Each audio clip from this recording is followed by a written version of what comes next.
Жаңа конституция жобасында әрбір азаматқа ең төмен зейнетақы мөлшеріне және жасына, науқастануына немесе мүгедектігіне байланысты әлеуметтік қамсыздандыруға тікелей кепілдік беріліп отыр.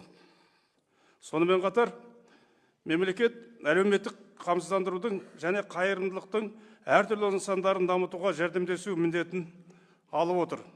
Бұл егде жастағы адамдар үшін қосымша қауіпсіздікті қалыптастырады. Бұрынғы консультативтік құрылымның орнына Қазақстан халық кеңесін құру қаралған. Оның құрамына барлық өңірлердің өкілдері енбекші.